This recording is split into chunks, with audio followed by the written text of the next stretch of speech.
दोस्तों, इस दुनिया में एक कहावत है कि यदि आप किसी का बुरा चाहते हैं या बुरा करना चाहें तो उससे पहले आपको अपने आप को मानसिक और शारीरिक तौर पर बुरा बनाना पड़ेगा।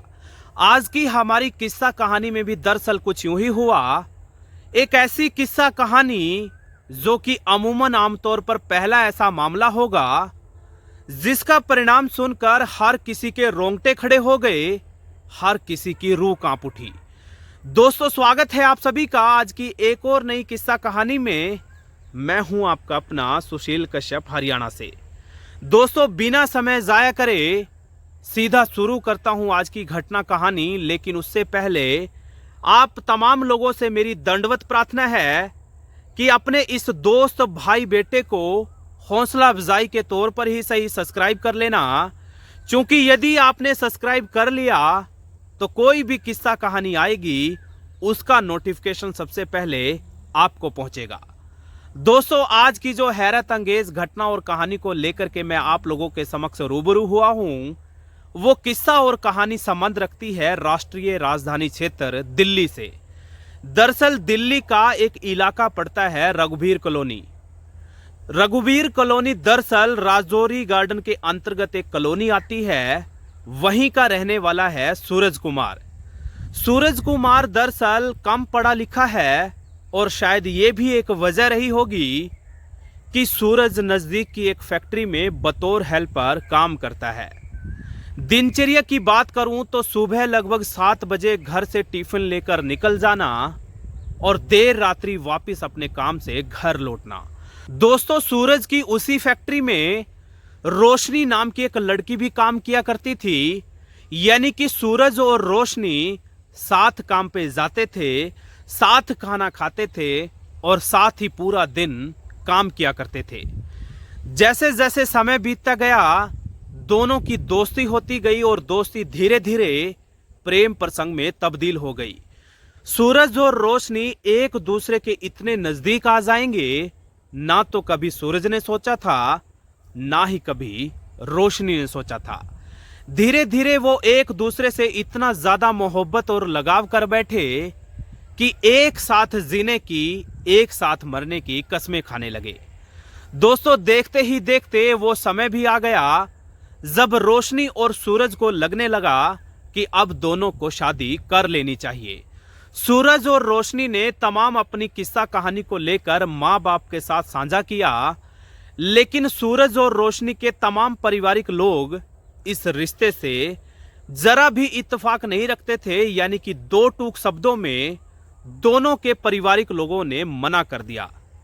लेकिन सूरज और रोशनी एक दूसरे से इतना ज्यादा प्यार और लगाव करते थे कि रत्ती भर भी एक दूसरे के बिना नहीं रह सकते थे।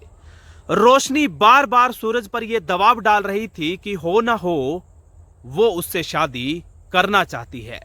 आखिरकार सूरज और रोशनी ने बड़े ही प्लानिंग के तहत एक दिन और तारीख मुकर्रर कर ली। वो दिन और तारीख जब वो घर से भागकर शादी रचा लेंगे। दोस्तों, आखिरकार उस दिन और तारीख को सूरज और रोशनी अपने तमाम साजो सामान को समेटकर दूर दराज के किसी इलाके में जाकर शादी रचा लेते हैं। और जानकारी अनुसार वो जगह थी राजस्थान का जयपुर और जयपुर का एक शिव मंदिर। दोस्तों, जैसे ही उनको शादी रचाने के बाद 2-4 दिन हुए थे, दोनों खुशी खुशी अपनी जिंदगी व्यतीत करने लगे। लेकिन जानकारी अनुसार उसी दरमियान रोशनी के मोबाइल नंबर पर रोशनी के पिता का कॉल आता है। उसका पिता रोते बिलखते अपनी बेटी को बोलता है कि रोशनी बेटा, हमने तुम्हारे लिए क्या कुछ नहीं किया, तुम्हें पढ़ाया लिखाया, अपने कदमों पर खड़ा कराया, तुम्हारा लालन पालन किया, जो तुमने मांगा वो दिया, लेकिन तुमने भला ये क्या किया है। रोशनी भी रोने लगी और रोते रोते अपने पिता को बोली कि पिताजी, मैं आपकी इज्जत करती हूं, मेरे लिए आप सब कुछ हैं, लेकिन एक बात जरूर समझ लीजिए कि मैं सूरज के बिना नहीं जी सकती। रोशनी का पिता बोलता है कि बेटा, तुम्हारी खुशी में मेरी खुशी है। तुम्हारी माँ और पारिवारिक लोग तुम्हारी वजह से बहुत ज्यादा परेशान है। अच्छा होगा, बेहतर होगा तुम वापिस आ जाओ। हम खुशी खुशी तुम्हें और अपने दामाद सूरज को अपना लेंगे।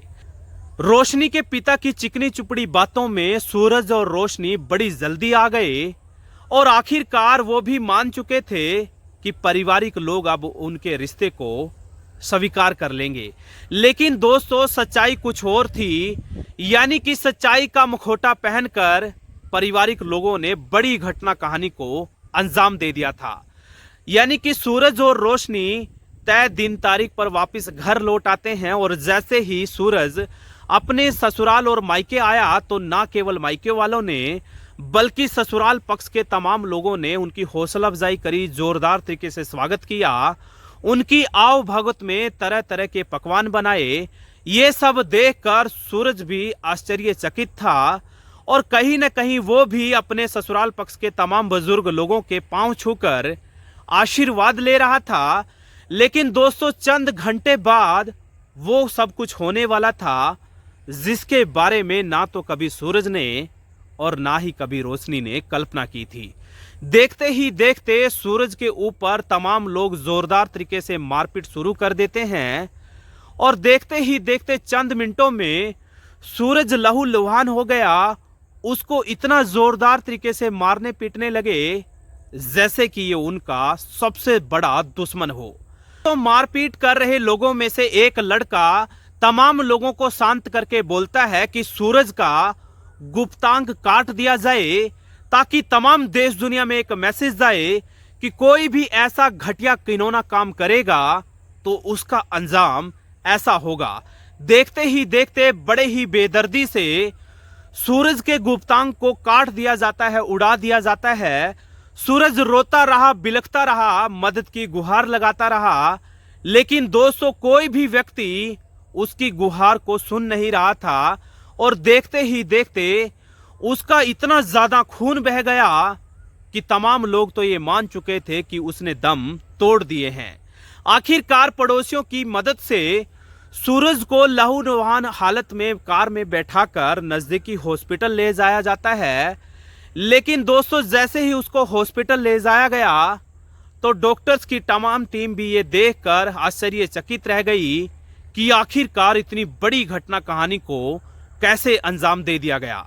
दोस्तों, ये मामला घटना कहानी जैसे ही सूरज के पारिवारिक लोगों को पता चली तो सूरज के तमाम पारिवारिक लोग जोर जोर से रोने लगे, रोते बिलखते जैसे तैसे हॉस्पिटल पहुंचे और ये मामला सोशल मीडिया के माध्यम से इतना ज्यादा वायरल हो रहा है कि ना केवल दिल्ली बल्कि देश दुनिया का शायद ही ऐसा कोई नुक्कड़ गली चौराहा बचा हो जहां पर इस पूरी घटना कहानी को लेकर के लोग सोच ना रहे हों।